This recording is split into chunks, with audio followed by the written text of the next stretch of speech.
Vous voyez ce petit village tranquille aujourd'hui ? Il y a plus de 300 ans, ces mêmes rues ont été le théâtre de peur, de rivalité et des terribles procès des sorcières de Salem.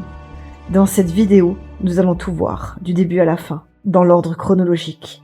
Les tensions sociales, les premières crises, les accusations, les procès, jusqu'au retour à la raison. Plongeons ensemble dans cette histoire incroyable. Salemton est une petite ville côtière prospère, tournée vers le commerce maritime, et à quelques kilomètres à l'intérieur des terres, il y a Salem Village, qui est pauvre et profondément religieuse. Entre ces deux endroits, les tensions sont fortes. Les habitants de Salem Village veulent leur indépendance, mais dépendent économiquement de Salemton qu'ils accusent d'être trop mondaine et peu pieuse. Au cœur de Salem Village, deux familles dominent et s'opposent depuis des années. Les Putnam, conservateurs, religieux, influents, et les Porter, riches commerçants proches de Salemton, plus ouverts sur le monde. Cette rivalité divise la communauté. En janvier 1692, deux fillettes vivant dans la maison du pasteur Samuel Parris, sa fille Betty 9 ans et sa nièce Abigail Williams 11 ans, commencent à agir de façon étrange. Visions terrifiantes, cris, convulsions. Les médecins ne trouvent aucune explication et pour le village, il n'y a qu'une seule réponse possible, l'œuvre du diable. La peur s'installe instantanément. En février 1692, sous pression, les filles désignent trois femmes marginalisées, faciles à accuser. Tituba, une esclave amérindienne du pasteur Parris, Sarah Good, une mendiante, Sarah Osborne, malade et isolée. Les interrogatoires sont brutaux.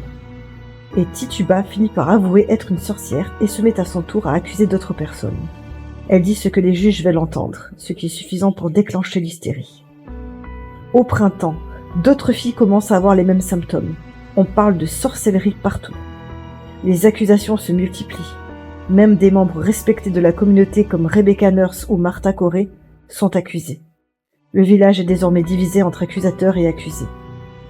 En mai 1692, le gouverneur William Phips crée une cour exceptionnelle, la cour Hoyer and Terminer, qui accepte une preuve terrifiante, l'épreuve spectrale.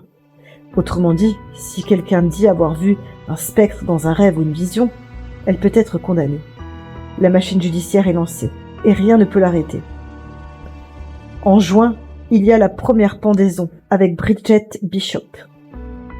En juillet, 5 autres personnes suivent. Leurs corps restent exposés sur la colline, sans sépulture chrétienne. En août, les accusations deviennent absurdes. On accuse un pasteur, des femmes respectées, même l'épouse du gouverneur. Personne n'est à l'abri, et 8 nouvelles vies sont encore prises. En septembre, Giles Corey refuse de plaider. La loi prévoit alors une torture, être écrasé sous des pierres. Il répète calmement encore plus de poids et meurt sous la pression.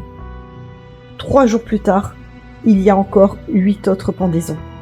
C'est le dernier grand massacre. En octobre 1692, il y a un retour à la raison. Les accusations deviennent trop nombreuses, trop incohérentes. Même les religieux commencent à douter. Le gouverneur interdit les preuves spectrales et dissout la cour spéciale. En janvier 1693, toutes les poursuites cessent enfin. La panique s'éteint presque du jour au lendemain, et le cauchemar prend fin. Mais malgré tout, il y a quand même encore une question qui demeure, au sujet des accusatrices. Ont-elles avoué, fui, disparu dans le silence de l'histoire ? Si tu veux le savoir, tu pourras le découvrir dans la prochaine vidéo. Si tu as aimé cette histoire, n'oublie pas de liker, de t'abonner et d'activer la petite cloche. Si tu ne veux pas être maudit.